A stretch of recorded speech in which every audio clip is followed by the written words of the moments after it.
Hi everyone, Jessica here from Leiamoon. I'm so excited to share a conversation today with my dearest friend, my spiritual teacher, a true inspiration for this entire Leiamoon project, Vonne Natasha Caesar, aka Jaguar Womban. Vonne is an incredible healer. She's an artist, author. She's the founding visionary of the Lighthouse Vibration. She truly is a lighthouse vibration, inspiring the brightest light in all people around her. I first met her at a women's circle about 3 years ago now, where I learned about wombsteaming for the first time, learned so much about how to care for my cycle, for myself, how my cycle relates to the moon and to the cycles of other women. She is just such an incredible force, and I couldn't be more excited to share her wisdom with you. So I hope you enjoy. This is Vonne Natasha Caesar, aka Jaguar Womban. What other names do you have? I'm Jaguar Woman, and my birth name is Vonne Natasha Caesar. My Sanskrit name is Smriti. For a while, everybody called me Smriti. Well, and tell me more about your, tell me, because I know also as a child, you grew up in several different areas, one of them being Mexico, traveling around with your dad or your family. What was that like, or what's that part of your life story? Growing up, well, my dad is a Seventh-day Adventist minister. He now, Seventh-day Adventism is a religion, basically Christianity with a little Judaism. So we keep the Sabbath. And I love Sabbath. I've been getting back into keeping Sabbath in my own style. I grew up with Sabbath as well in my Jewish. Did you grow up with Sabbath? Friday nights. Oh my gosh. Yeah, I love it. And I love doing that as a family, and it really does keep the family together, and the lighting of the candles and welcoming Sabbath and closing Sabbath.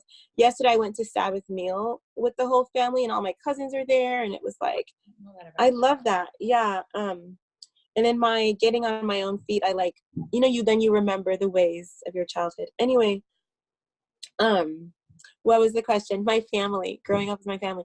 Yeah, we moved a lot. So I was born in Canada and then lived in the Caribbean. My parents went to grad school at University of Wisconsin-Madison. We lived there for a second. Then I moved to Mexico. I feel like I grew up in Mexico. I left there 16 and came to the US. Then college, I lived in France. And then I traveled through Europe. And then I was traveling through South America for a while after that. I don't know. I've always been a nomad and a traveler, but my parents are. My mom is from Aruba and my dad's Guyanese. So the nomadic gypsy part is in my blood. And I definitely don't like to stay one place for too long. So that's the balance of why also Spirit was bounce around. And I was I'm cool with that. I could do that. Yeah. So I'm a gypsy nomad and it's in my blood. Yeah. So you study poetry, is that right? I have a master's degree in poetry. At the time of the car accident, I was writing my master's. So I finished my coursework and I was writing this master's. And then it got prolonged. And after the head injury, I forgot how to write and how to read. So I had to go on this period of relearning that. And then I got reapplied and finished my master's thesis. But it's a master's in English with an emphasis in writing poetry. And my friend Ben, who I mentioned, who flew me to Taos, we met at Boulder when I was going to Naropa University, just a really special time. The Jack Kerouac School of Disembodied Poetics. Right. I love Naropa, yeah. And it was good to be back there. And that was this final chapter of the healing journey of this recent thing. It's I flew into Denver and then we drove all through Boulder and then we drove to Taos. And that landscape and the mountains and just remembering that period of time, I was so happy and integrated. I loved going to Naropa and I love Boulder. And yeah. And there's a native myth that they say when you see those mountains, they'll pull you back. They'll come, you have to come back there. Anyway. So you went back. So I was back and they really did heal me. And I'm definitely feeling on the other side of something. I still feel fresh on the other side. Like I just crossed the river, like my ankles are wet, but I can tell I'm on the other side. Do you feel like kind of how you felt after your car accident, where your work has shifted at all, or do you still feel like you're on the same mission that you were before, like this most recent healing journey? No, I feel like the car accident was awakening of the mission. And then I got the download pretty early on about this 9-year arc. Then this is the close of the 9-year arc, and 2020 is beginning like the clarity of the work. So part of the downloads that I got in the mountains in Taos was like, the part of the voices that I was feeling like, did I fail? Was that I thought that this 9-year was the period when everything would blossom into the physical, but it was more like that was my school. So I did all these things. I studied with various teachers. Like I shared my own downloads. I tried to be as pure and authentic as I could about my guidance with spirit. And spirit was like, you did a good job, you know, now go into the world and like continue with the clarity that you got from your training and studies and whatever. So it's like, I feel still on that path. The car accident was like total complete shift, you know? It's like, I should describe it a little bit because this is a podcast and we keep talking about it. Yeah, I so know. that little thing that happened that I know. Okay. That brain injury, no big deal. You died and came back to life. In May of 2010, I was walking on the sidewalk and a woman who was speeding hit me as I was on foot. And then she trapped me under the hood of her car and kept going. First, she hit another car that like opened her hood, and then she sent that car flying. Then she hit me. She scooped me up and kept driving and drove through a cozy restaurant and hit a woman in the restaurant. When she hit the restaurant, my body flew. This was in Madison, Wisconsin. And I flew from State Street to Henry and Johnson. So my body went flying. And when they found me, I was clinically dead. And then I was in a coma for a day, woke up, and when I woke up was a blank slate. So I didn't remember like the significance of my name or of anything else. And I left the hospital in a wheelchair. There were then things that I had to go back and whatever.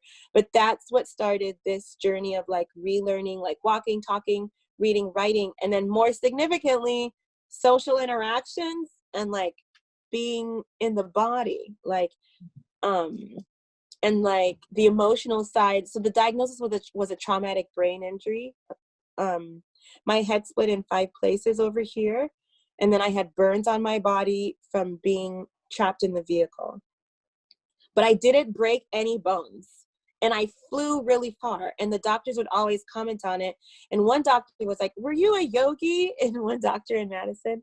And at that point, I don't even know if I'd call myself a yogi now. I am a yogi in the sense of not asana based, but I'm like a jnana yogi.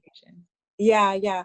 But it's interesting. So, but that was the big shift in consciousness. And so that set me on a path, like under the guise, like how spirit writes the story. So under the guise of healing from this brain injury, I did set about like going in really deep and like getting into like, who am I? What's going on? Because I was literally like, who am I? Same question that we all have, like, who am I? But I'm like, no, literally, who am I? Most of us, like, you know, that's an evolving process from birth. But for you, it was like, how old were you? In your 20s, right? 30. I was 30. I'm 40 now. Hey, gorgeous. I turned 40 this year. I really like being 40. I love it. Yeah, it feels really good. Close. Something happens with the 4-0 as a woman. You do ground down. I feel really amazing. Yeah. It's get excited. So okay, so but yes, the who am I? So. Who am I? And so, did answers come right away, or this was also a process? I'm sure. Yeah. So that's been the 9 years. Who am I? And but I got kind of like I think I got the gift of a blank slate. So now looking back and with the, you know, the wisdom that's been awakened in me now, like looking back, I can see like what a pure and beautiful state I was in the beginning. You know, I was on the farm, this family that's known me, the Priesties, and they have a picture of me. They would give me little things to do. And I was like, really, blank slate? Like I'd be painting this fence. There's a picture of me painting, and then birds would come and like land on me. Just my mind was clear and I was at one with all things. But on the journey of who I am, once it passed, like, well, speech pathology, occupational therapy, and physical therapy, and those more practical things, then I kind of quit all that and went to Ananda Ashram and was like still walking with a cane and just started meditating and doing yoga a lot. And I was in a place to do it because it was such a blank slate. And I see now that that was such a gift because I didn't know. It was terrifying, you know, but like looking back, I'm like, oh, what a beautiful gift. But at the time there was a lot of fear in it. And this goes back to what you were saying about our cycles. I think, and Florence Scovel Shinn. So she talks about, oh, there. Yeah. Sorry, somebody called me. Okay. She talks about in the game of life for women, she talks about getting to the place, like seeing everything as a golden link in the chain of your good and how everything has been happening, for your good, and really like feeling that. And that's clicked now. I can feel it in my body. I can see how everything's been happening for my good. But the thing is that it's not outcome based. It's just seeing and understanding the journey as this ritual of purification. It's like purifying you and purifying you and purifying you. And that's what we're all wanting. And that's what we're achieving. And that feeling, that vibration of like, yes, like everything is happening like for me, like this is all for me, like this love, it's for me, like this sunset, this is for me, like these trees, like the car accident. I can feel it. And I can feel this inner shininess. I feel like my diamond, like I feel pure and bright. The lighthouse vibration, I feel it really shining. I can look back and see and not be afraid. And then I can now look forward and not be afraid. The ritual, the purification, the journey, and the perspective, it's ridding you of fear, you know? So it's like, yeah, another dark time can come again. And I'll just go down deep and without like the fear lens, and then I'll come back up, and then it is what it is. Yeah. So I think I used to believe that I would rid myself of those low moments, and that would be an outcome that resulted from this vibrational shift. And it's like, no, I've learned how to maintain the vibration regardless of time space, where I am in the time space continuum of my emotions or physicality. Like, I'm fearless. Like, she's not afraid. And I think having like a holistic understanding that all that is and all that's happening around us and or to us is for that process of cleansing and purification, so that your diamond's going to have even more facets to it. Like, like seeing it all as a gift as much as you can, even if it's like emotionally taxing. Yeah. There's something, it's, I'm not remembering the exact quote. It's the guy that wrote, it's Napoleon Hill actually, but it's from his more eccentric book, Outwitting the Devil. But he talks about like, no matter what happens now, I no longer need to have fear because I know, like, I know, I understand the story. Like, I understand what's going on, and I'm connected to like an internal guidance system that I know is going to pull me through, or like a sense of the divine. My sense of the divine is clear. So I know I don't need to have fear about what will come. And that's really what I'm feeling aligned with. Like, and I have like my practices and my tools.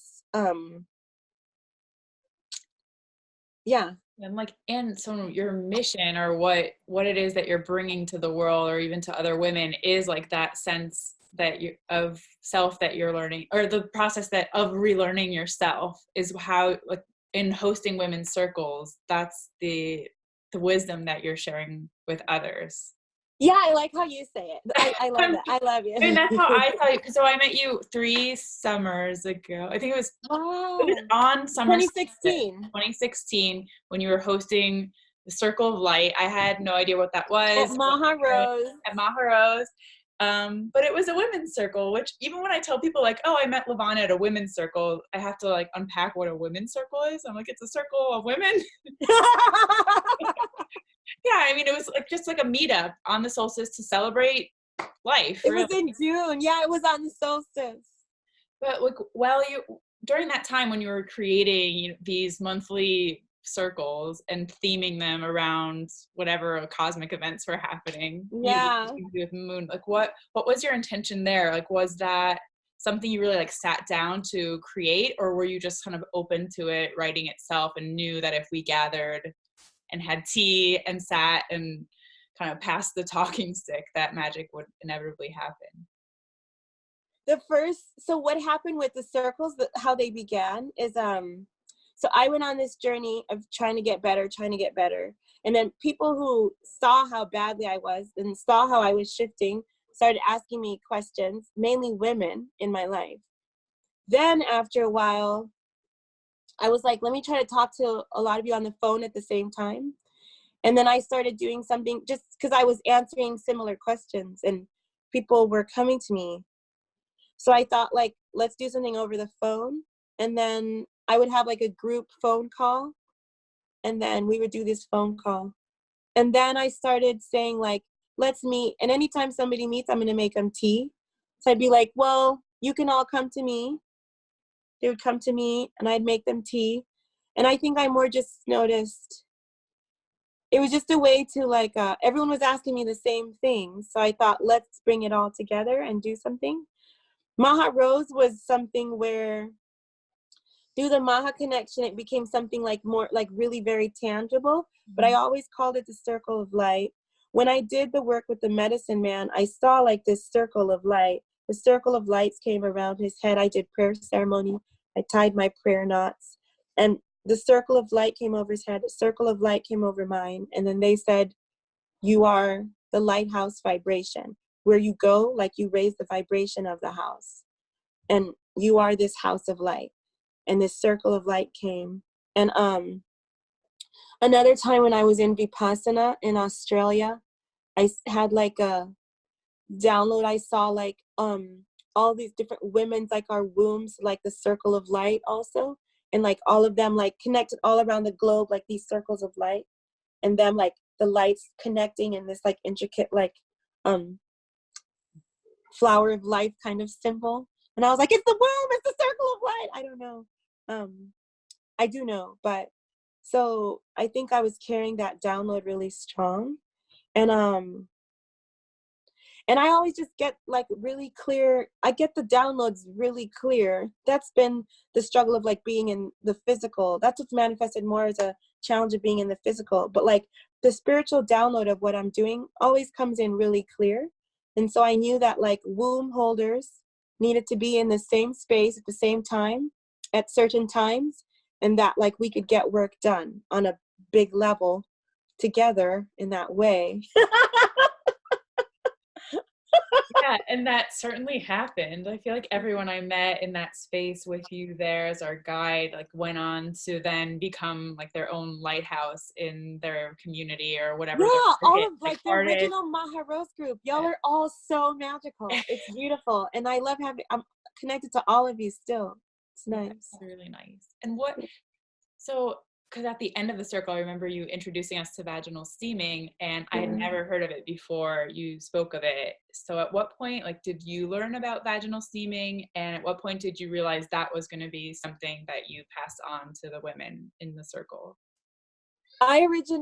I'm Caribbean, so vaginal steaming is normal and part of my culture, and I've always known about it, like from my grandmas and aunties and everything. And it was just something that initially, like in the world, in really my like Levon academic mode, it was just kind of like, I don't need to be doing all this stuff, like the Caribbean things, and you just want to be more American maybe. And then it came back into my consciousness on my healing path, like where there was like a lot of like ancestral and cultural things like being remembered. And also because if you're needing to heal something or do something, that's what the aunties are going to tell you to do. And then I also studied home birth work with Wapia Bartlett, and then apprenticed with these African midwives doing home births. And so then there's like a lot of like the steaming and working with the herbs and the baths for conception, and then also postpartum for healing. So it came back into my consciousness at that time really strong. And then my specific work with the coma was coming down into my body. And I had been doing all these different things. I'm certified in so many different things, but it was just because I was trying to find what was for me. But when I did the steaming, I could feel it. I would pull down into my body and I would be less afraid, less anxious. Voices would quiet, like the journey's been a lot of like PTSD and just like a general like feeling inside would quiet down. So I knew I came into full remembrance of a lineage that I'm carrying in my blood, but like fully remembered it. And then still kept it within with the struggle of like, am I going to teach this to like these white American ladies, or am I just going to keep it to myself? And then that's always a big thing on the path. But in the end, like the download that I feel is for me is that like, if you are a womb carrier, then me, Jaguar Woman, I have like a message for you. So it's not like excluding even somebody with a penis. It's just like, this is the work that I feel I'm here to do. And I'm not here to say like, this lady can have it because of her color and this lady can't because of her color. I have like a work that I think like will bring us all together and create like, it's the circle of light. It's going to take that like silver cord and it's going to like weave us back into one big circle, because the womb is not a respecter of persons. She doesn't see color and form. She is the one womb. And that's what I'm working to cleanse. So at that point, like I had like a specific download about that. And I was like, I released this information. And then I started talking about it. And then once I started talking about it, I started channeling really clear, because now you've known me a long time. And once I start talking about the steaming, then it comes through really clear. And then I started noticing I was already doing individual sessions, but I started noticing once I was like really tapping into her womb frequency and I had the herbs, it was like really super clear.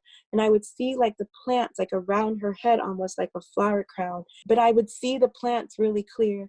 Then I would need to ask like, what is this? Motherwort was the first one that came through loud. And I was describing it to all these people. And I was like, it's like a fuzzy, it's like pink, it's like a vagina, like a flower. And she's like opening. And finally, an herbalist friend I had, she's like, is it this? Anyway, so it was a journey to figure out what I was even seeing. And I'd have to go and like research them and then they talk to me back. But I think it's that's like, it makes sense for you though too, that like, you know, plants also have spiritual qualities and they have yeah, spirit. We talk about plant yeah, spirits all the time. And those, the vibrations of the plants are also very, you know, helpful when you're steaming. Like they have their own physical properties that help yeah, us on the physical level, but there's also the yeah, spiritual properties. So like not yeah, everyone's totally on board with that perhaps, but I feel yeah, like for you, that's the part of the plants that are speaking to you. And so you know yes, immediately most which directly. ones people Yeah, should be working with. yes. And they're speaking, it's like very specific. Like the knowledge is like very precise, very specific. And over these 9 years, I have 100%, like 100% of women who have come to me wanting to conceive have conceived. Every single one. My mom is like, you can't in data say 100%, but it's 100%. And the last woman, the session that I did this last year, she's someone that I know from high school. And we did a session and I was like, you're going to be pregnant by the end of the year. She's kind of like, I don't know. And I was like, you're going to do this. You're going to be pregnant by the end of the year. And she texted me in December, she's pregnant. That's But it awesome. was like very close. But so I maintained my 100%. She was making me doubt, but I maintained my 100%. It's so I know that it's real and I feel no doubt about it. And when I'm still perhaps neurotic like in life and anxious in, I don't know, making a sandwich, like going to the bathroom, brushing my teeth, like driving a car. But in the work, I feel very precise and confident. I feel like I feel tapped in. I feel no doubt. Yeah, it's beautiful. And even like with steaming, you're sharing this information with women in circle, but also on like individual consultation Yeah. format. And in that type of format, are you usually doing like phone consultations and having women like find the herbs on their own? Or are you doing them in person, like guided steams, or does it even really matter? I guess is part of my question. Yeah, when when we steam together in a group, that's something really powerful that happens. And like the Berkshires, Racebrook Lodge. Yes. That was my biggest steam. It was like over 40 women at Racebrook Lodge around this time Yeah. for Taya. Yeah. Taya, yeah, I love that gathering, and I love Sadia and the whole group. And that was my biggest group steam, and it was like so boom, boom, pow. It was just like boom, boom, pow. And people were like, 3 or 4 women got up and they were like, I had this lump here, I could feel it go down. Like big, huge things happened in the group. On the individual level, you can see me in person if you happen to be where I am, but typically I'll do a session like this, like with video. I just need to like kind of see you to feel you. And then I'll download the recipe. So it'll be like this is coming through. In addition to the recipe, the prayer, the ritual that you're needing. So I'm going to say, okay, this is my download for you. You need to go on the full moon, with 7 white roses and 7 white candles, like in this way. But it'll just come through really specific. And what's going to happen on my end is, as you'll start rambling, like this, and my boyfriend, and I don't know, and then my job, and then I'm just like herbs, recipe, and then I'll see you doing it pretty precisely. Like I'll be like, do you have a pink bedspread on your bed? Okay, you need to go kneel there, and then like you need to break like certain things. Like each woman, it's unique. And what I really feel about the steams and the plants are like Dr. Sebi. I study Dr. Sebi. The plants have an electrical frequency, you see? The womb has an electrical frequency. And an alchemy can arise, like the auric field, the body has an electrical frequency. So the plants, it's like I see like the different like holes, almost like in your field. And it's like Yarrow goes there, motherwort goes there, like calendula goes over here.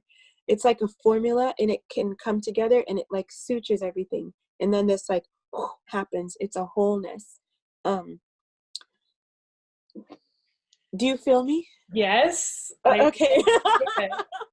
And I mean, you're so like inspired to do this and share this information with as many women as possible with like the intention. To the point that I get manic. Yeah. I'm like, everyone needs to know.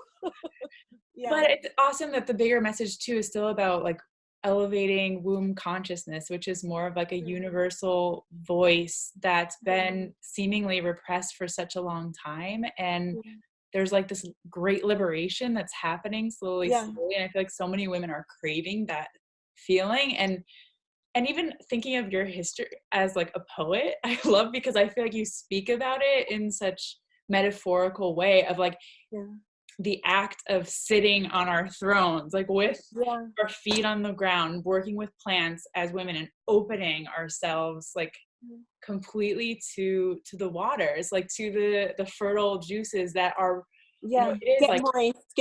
like it feels good, like on such a basic level. There's a lot of like naysayers out there that are like, you should not be steaming, it's going to cause this and this and this, but it's really such a simple like non-invasive thing.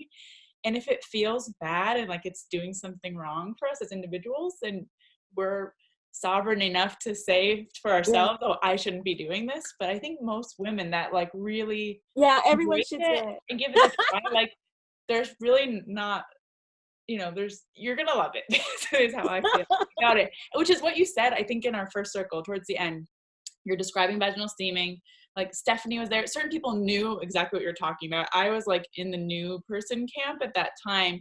And you're like, basically it's going to change your life.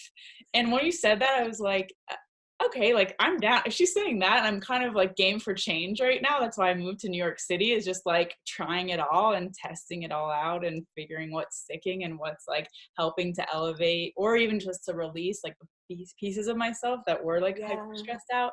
That was like such an immediate click for me of like giving it a try and being like, oh, like relax, just complete surrender. And that's really what the divine feminine is. It's like the great opening of spirit. It's going into this surrender, and from that surrender feeling like the force of vulnerability, because we think of like force and power in this like phallic pushing way, and I think it's something you need to experience. That's why I'm like, it's a ritual of prayer with the body. And you open your womb, you connect back down to the roots of the earth, which in like an ideal way, you've grown them and then you've dried them, and then you're going to reintegrate back with them within the cycle of the moon.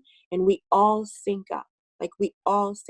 And women's blood cycles often shift when they start steaming. They'll like sync back up to a new moon, or they'll change the time or rhythm of how they're bleeding.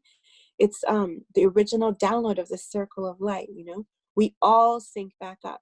When we sync back up, we let like the friction between us, which is false, it's a myth, it's a lie, like can like melt away from the rose petals and the lavender and the steam. And we can love each other more too, because that's part of that myth that's keeping, it's like divide and conquer, you know? So we can like come back together in this wetness, I think. And women do, like, we soften towards each other and towards ourselves, like when we start with these practices. Everybody can steam. I can't think of who shouldn't steam. Yeah. Now I've steamed women in all phases. I think like as like when traditions come back, we get so excited about them, and then we like embrace it, and then we get to like a more and more like nuanced understanding of it. And I think something beautiful about it is it's just like the cup of tea, you know? So you can drink one cup of tea to like get all pepped up, and you can drink another cup of tea to like calm down. And so it's the same with the steaming. It's just one way to get those herbs. And then you develop this like conversation with the plants, and then you yourself know, oh, I need a little yarrow. I need a little yarrow right now. My baby. My master blood. We all need a little yarrow. Yeah, and then you can know, okay, this is the way that I can get this plant into my body through my most absorbent tissues.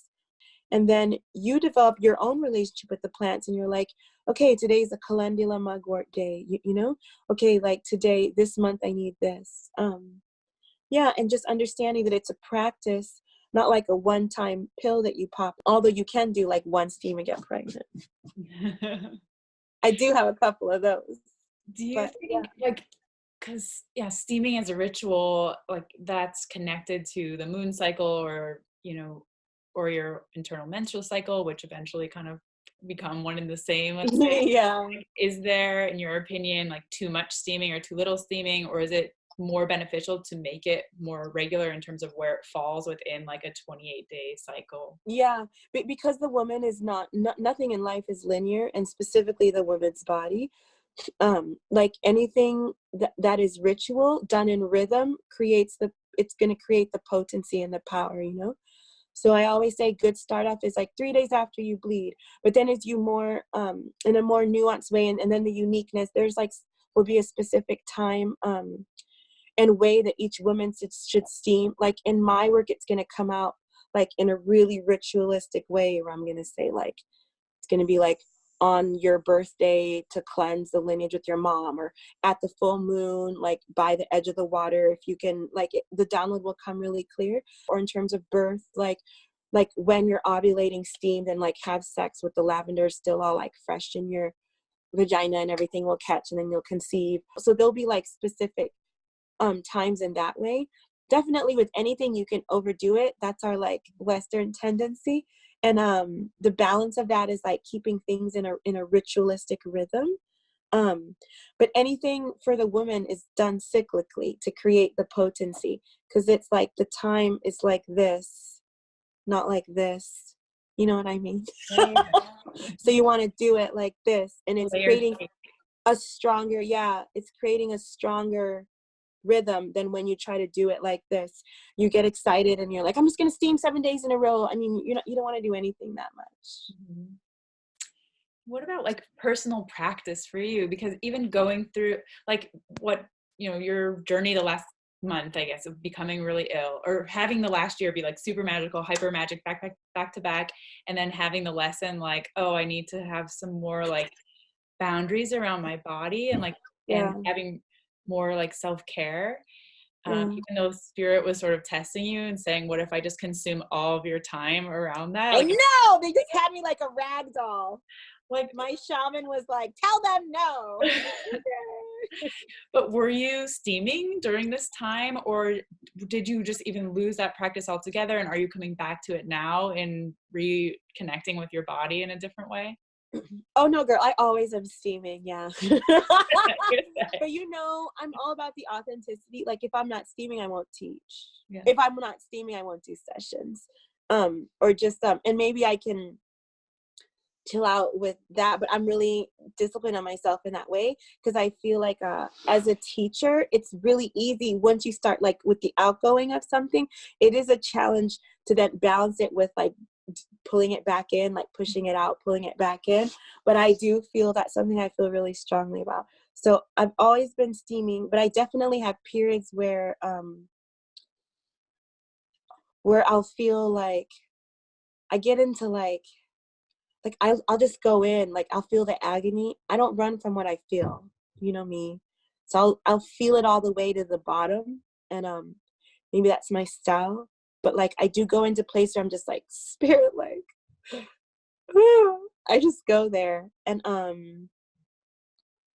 I do go into places where I'll just be like, I don't even want to steam.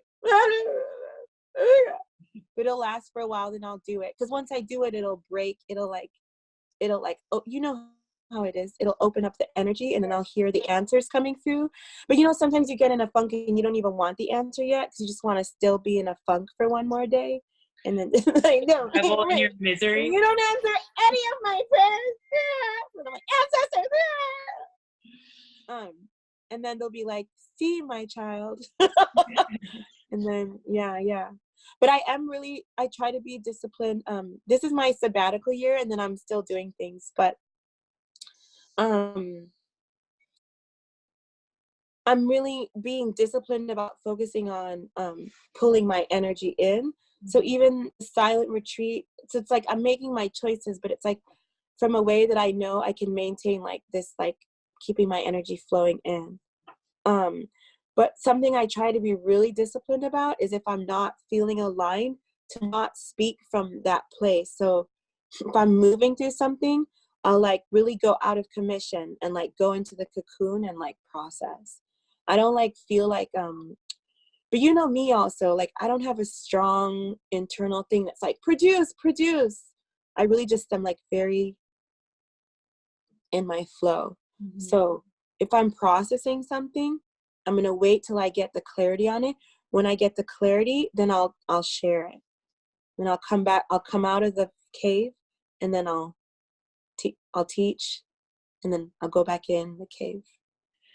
And then throughout that cycle of like extroversion and retreating, steaming is always a part of that cycle. And is there like a point in that intro cycle that steaming really lies for you all the time, or is it just based more on your menstrual cycle? Are those two related? Those are related for me, even with after the head injury and womb and steaming. So with the head injury, then I was getting peak suicidal, like around with the rhythm of my period. So my moon cycle, my bleeding. So when I started steaming, like in that same rhythm, it was clearing everything. What is that? No, my phone's dinging. I was like, it's the angels. It was Andrew texting, asking if he can come chat with us. Oh, yay, yes. Yeah. It's a good time because we're talking about periods too. Yeah, he loves periods. He loves that, yeah. He's just the man to come. I remember you sending me like photos of one of the Pleiades books that was like, you should earth blood on the back of his neck. Is it Earth? The Earth book? Earth. Barbara Marciniak? Yeah. I love that book. She talks about on the bottom of his feet too. Did you put it? She talks about putting the blood. I did. The blood on their neck and their feet in that book, Earth. Yeah. the elixir for eternal life was semen and menstrual blood. Yes, I love that book. We haven't tried that one. So now we're like hitting 40. So maybe like when we hit 60, we start on the elixir regimen. I'm drinking it? Yeah. Just a prediction. We should start sooner, I think. Like, why hold back? I'm not the one who's going to tell you not to do it. I'm going to like do it tomorrow. But I do like the idea of putting the blood in the garden and feeding your family and like working and putting it on your partner and like circling your, like those energetic things, like maintaining the frequency of your home through this frequency that you're carrying. I like all that. I mean, that resonates with me, and it resonates with my whole, like, electrical alchemical understanding of like the steam process, what the plants are doing, like the earth. Like we would originally sit together on the ground, we'd bleed back into the earth. So it's like the frequency that's missing, that's causing all of this like alchemical mismatch and like fires everywhere. It's the blood. We need that like wet blood, like back into the earth. The mother wants it. So we got to give it back. We've like pulled it from her. And so we're out of balance. And the masculine wants it. The masculine wants the blood on them. So like, give them Give me some. the blood. Give me the blood. Yeah. But you know, like in the native tradition, like Sundance. Yeah. It's like the man wants, we naturally release our blood. The masculine also desires to like have that same ritual. So like with the indigenous, if our tribal knowledge like activated within the community, we provide like a way for the masculine to release that blood, like Sundance, and they hang the tree and they'll bleed, you know, that same type of like, it keeps the ritual activated. Yeah. I want to share, I have a good friend of mine, Jake, went to Sundance last year, and was, he wasn't in the dance, but he was like, you know, supporting. I think you go there and it's can support, and then there's a lot of stages you can go through to, but it sounds pretty incredible, but I didn't think about it in that context. I'm gonna share that with him. Yeah, you give blood. Cool. The masculine wants to give blood. With Sweat Lodge and Earth Lodge too, Sweat Lodge was traditionally, and I was taught for the men as well.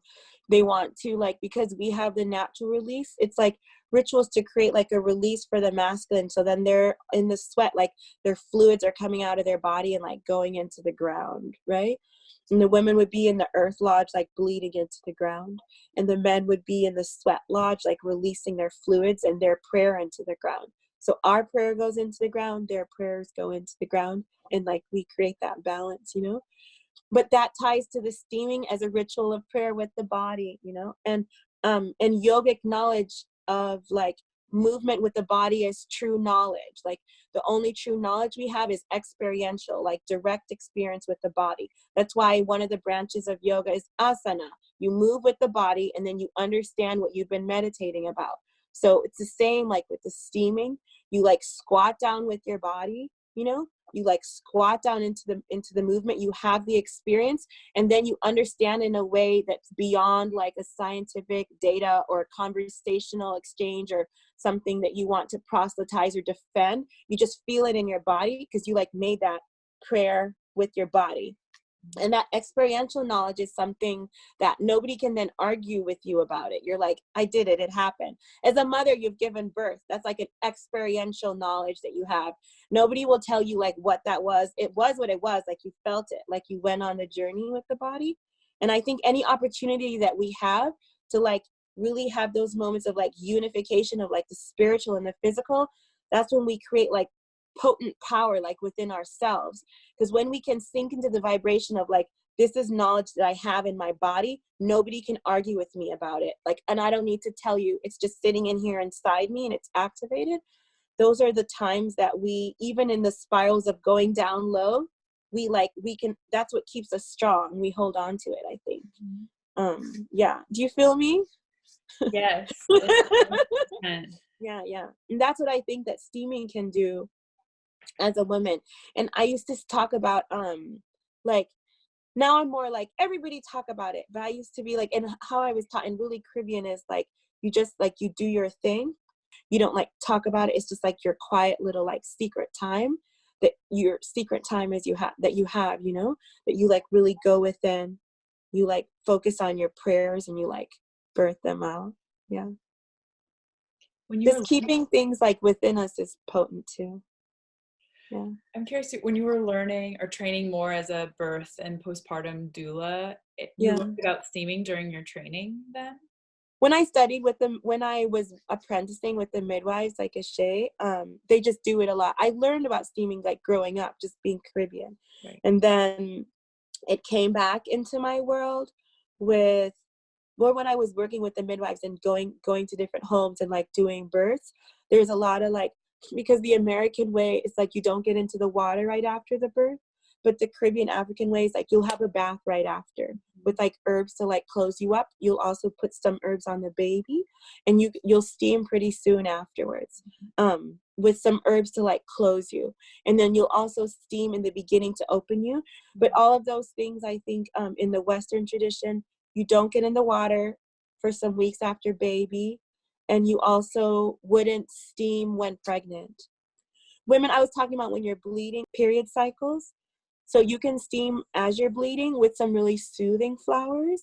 You can like steam with some soothing flowers. And then that combined with doing things in a cyclical rhythm as opposed to in a linear understanding, like the body remembers the cycle. So you're going to like reprogram your body now.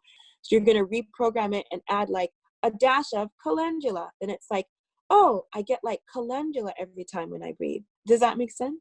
Mm-hmm. And it like the body remembers, and then it will expect the pleasure because it's pleasurable. So you like can mix it all in. It's funny, like once we release something, then we forget it was there. We're like, I never used to have that. Oh yeah, I did like a few months ago. That's the magic, I think, of when things happen like in a subtle, nice flow.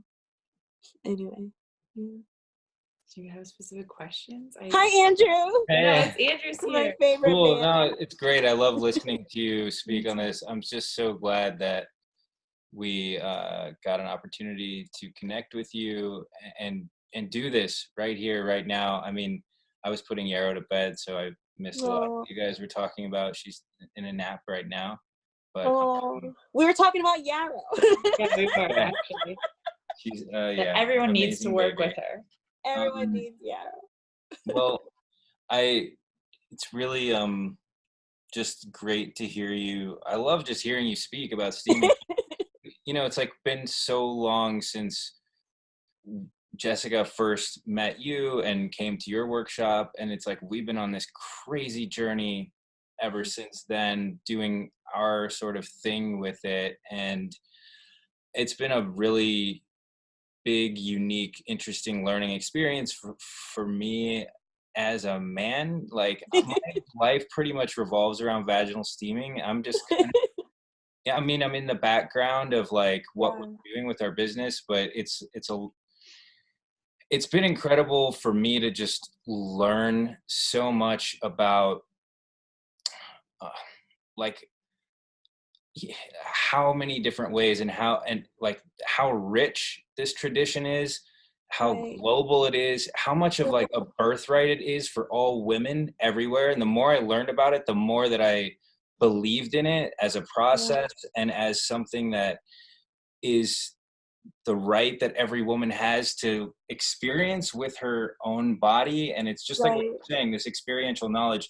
Yeah, I don't have a vagina or a yoni, but like even what you're talking about with the sweats, you know, Jessica was telling you how we have like these bi-weekly saunas here in our community. Yes. And I'm like the honorary firekeeper for the men's sauna. And I mean, I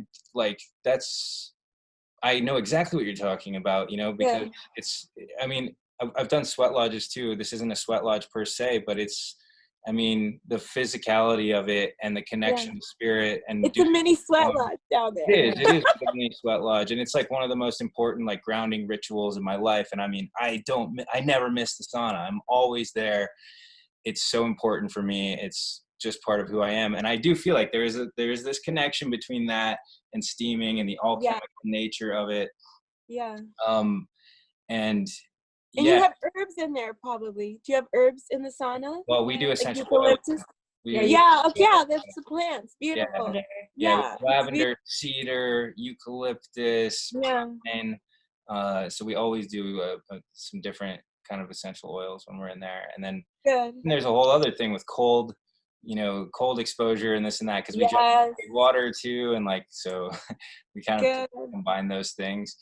I don't want to get too off topic talking. No, I love that. I love all of that. You know, that's what'd you say, Boo? Come stay with us. I know. I do want to. That's gonna happen. Especially this is my resting year. Last year was like I was working so hard. I think too, like the greater mission of elevating the voice of the divine feminine, or even just feminine energy in general, of softening, of opening, rather than the masculine of like piercing and putting forth. It's just like a different vibration. I feel like that's something you're learning more about and wanting to wanting to support as much as you can personally, like in your own sphere. Right. So the male body and the female, the woman body, the man body, we both want to experience this feeling of the surrender, which is the activation of that mother frequency, the divine feminine frequency, the divine mother frequency. So these different rituals are there's ways that the feminine body can experience it, ways that the masculine body can experience it. But vibration wise, it's the same. So what you're talking about with the sauna, when you go in, the water, the heat, like the feeling, it puts you into a place of surrender. And in that surrender, you like go down deep, you feel your power, like you pull it up, you release. The woman with the steam, you like go, you physically squat down into this position of prayer and surrender. And then you like feel that steam coming up, you like go into that same vibration. So it's just like different rituals. There's ways that with the masculine body, you can attune to that mother frequency, and ways best suited for the body that is a womb holder to attune to that frequency. But we can all do it. And it's something vibrational, you know, it's something like, it's a frequency that we want to allow to rise back into balance with the current frequencies like on the planet. But it's for all the different bodies, you know, like we're both craving it equally. And then it'll put us into good relation with each other, you know, like because it's like you steam, you literally have it's literally you have better sex with your partner. So it's like right away, direct effect. It can make things really amazing. Yeah. Yeah, it's good for everybody. And then like, that's what a lot of people ask you, number one. A lot of people ask about that. It's true. Tone and tighten your uterine floor. So it's like, that's going to make things better. You're going to make your vagina smell like rose petals and calendula. That's going to be a better time. Like, come on. And then it's just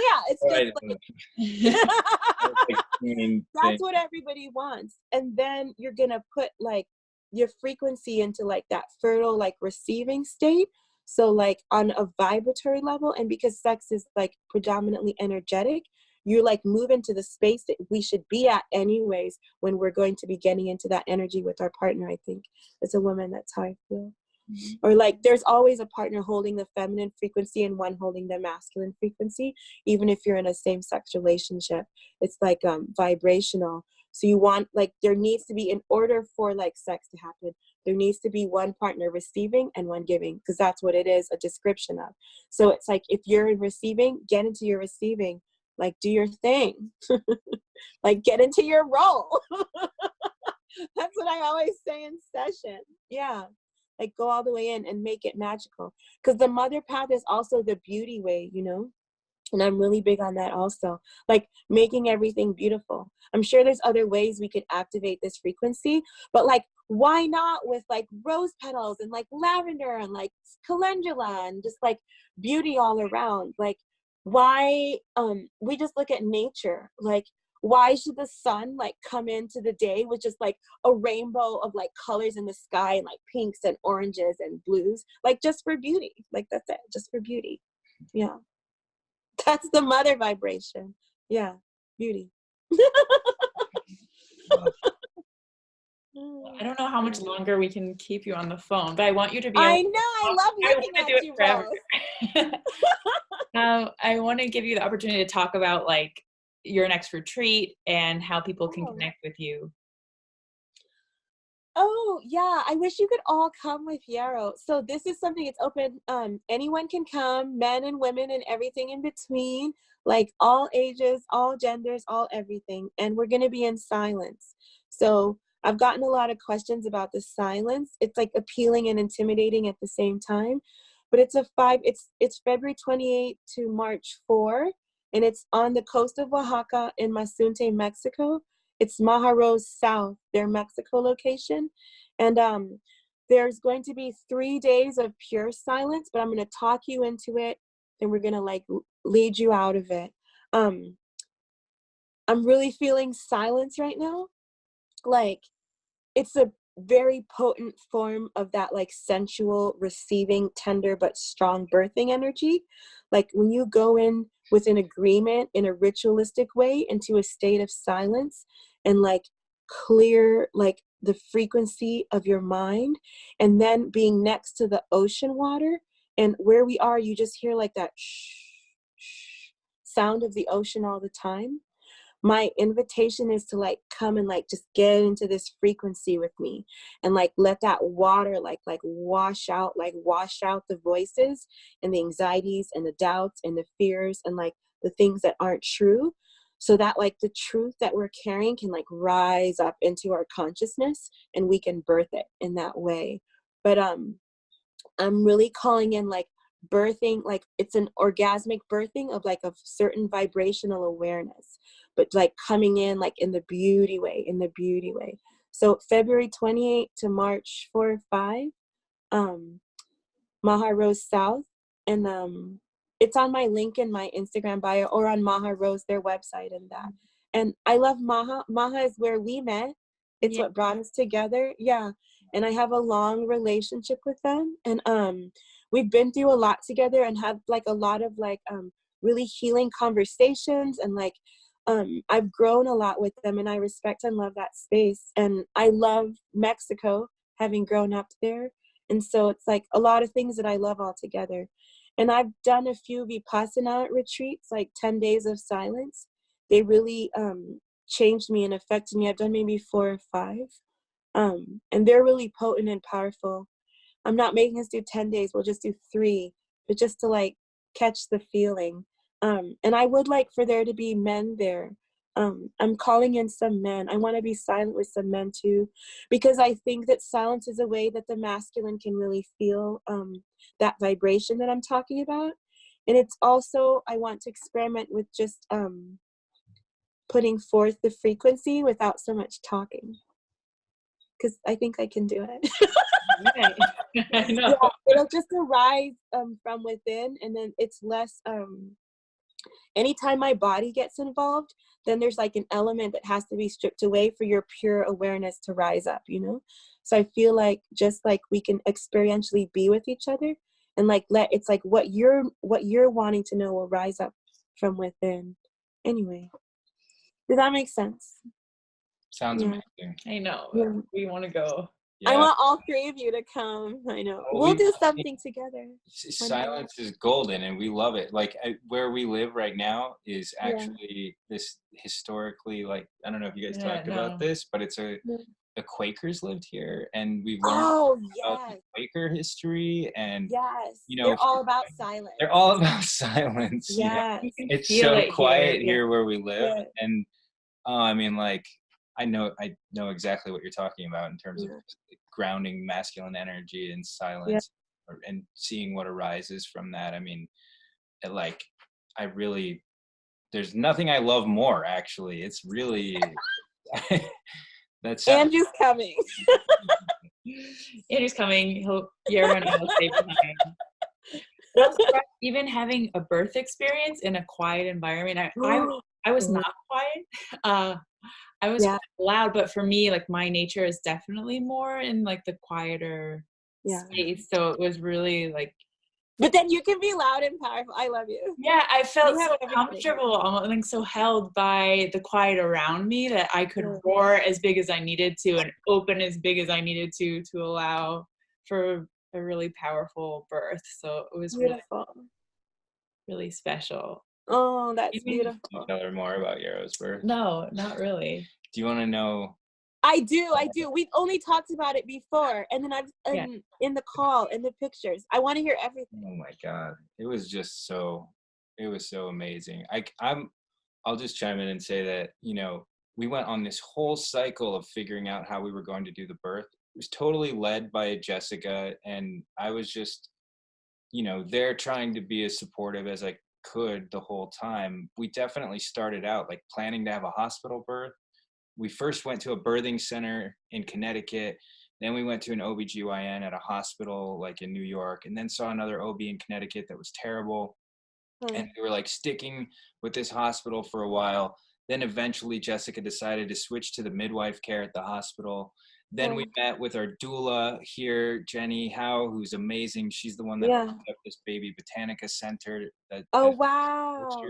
And she kind of, you know, we had a lot of conversations with her, and we had been thinking about the idea of home birth, and finally it kind of like dawned on, I think, both of us at the same time, that like everything that we're doing and everything that we're advocating Yeah. for, it's like, how are we not doing a home birth? I mean, and it was really Jessica that said this first, but like at the same, I was kind of thinking the same thing at the same time. And so then we decided like last minute to switch, and we found a home birth midwife, and it was like, I was like 36 weeks at that point. So I only had like a month left to go.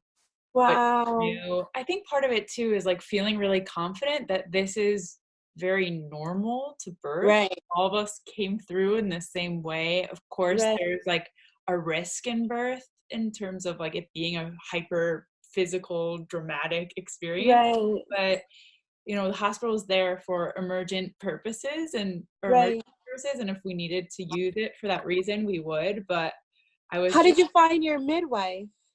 Our doula gave us like 4 or 5 different numbers, but like because it was kind of last minute, most of them were like, oh, we're really booked, and we're kind of living out in the middle of like a very rural area of upstate New York. So it was really hard to find someone that would be willing to come all the way out to our home, and even, and for me too, as a first time birthing person, a lot of midwives were like, are you sure you kind of know what you're get on with? But we found this amazing midwife. She crushed it.